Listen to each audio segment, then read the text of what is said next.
عارفين الأكلة اللي بتتعمل في نص ساعة من غير مجهود كتير؟ دي أكلتي النهاردة، سهلة وسريعة وطعمها خطير. ولو أول مرة بتشوفوني ما تنسوش تعملوا فولو وسبسكرايب للقناة. ويلا نبدأ وصفتنا. وهستخدم النهاردة الدبابيس، غسلتها ونشفتها وعملت فيها فتحات بالشكل ده. وكمان هستخدم صدور الفراخ، علشان اللي حابب ده اوكي واللي حابب ده طبعا براحته، ممكن فراخ كاملة كمان بتطلع حلوة قوي. أول حاجة هعملها هحط بصلتين كبار متقطعين كبار. وطبعا كل ما هنزود كمية الفراخ كل ما هنزود كمية البصل. هضيف كمية حلوة كده من الفلفل الاسود، ده بيديها طعم حلو قوي ويمنع عليها اي ريحة كمان. هضيف الفلفل الاسود كله، طبعا ممكن نقلل لو مش بنحبه، ممكن فلفل ابيض. هخلط كده كويس قوي الفراخ مع البصل مع الفلفل الاسود كويس جدا. عايزة الفراخ تتغلف بالبصل كويس من كل الجهات والفلفل، ده هيديها طعم احلى بكتير. مش قادرة اقول لكم النكهة بتطلع عاملة ازاي.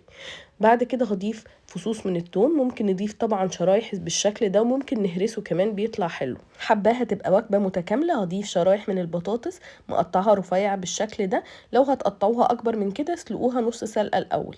هضيف شرايح البطاطس وممكن كمان نضيف جزر، بيطلع حلو جدا.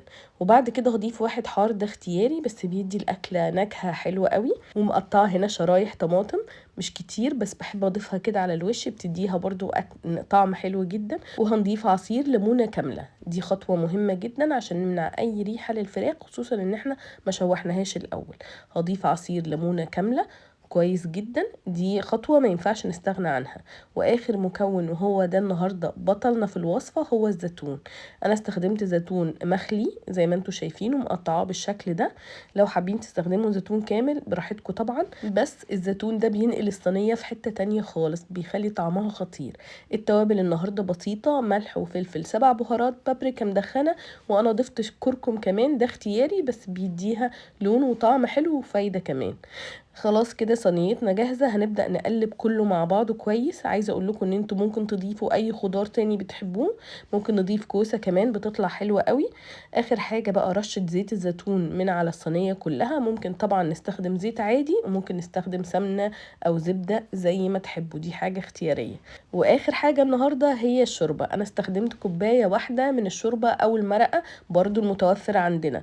لو احنا هنستخدم فراخ بالعظم كاملة استخدموا كوبايتين من الشوربة علشان تلحق تستوي فيها. كده خلاص صينية جاهزة تدخل الفرن. هغطيها الأول بورق زبدة وبعد كده فويل، وهدخلها الفرن وهي متغطية أول ساعة إلا ربع. لو هنستخدم فرخة كاملة هنسيبها أكتر شوية، هنسيبها ساعة كاملة. هغطيها كويس جدا على درجة حرارة 180 الرف وسط، هسيبها أول ساعة إلا ربع وبعد كده هشيل الغطا واسيبها تكمل سوا وتاخد لون حلو.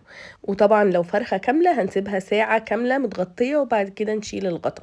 بس خلاص أكلتنا خلصت، سهلة وبسيطة وطعمها خطير. قدمتها مع رز بشعرية أو رز أبيض زي ما تحبوا، بس خطيرة لازم تجربوها ومتأكدة هتحبوها ومتأكدة هتعجبكم.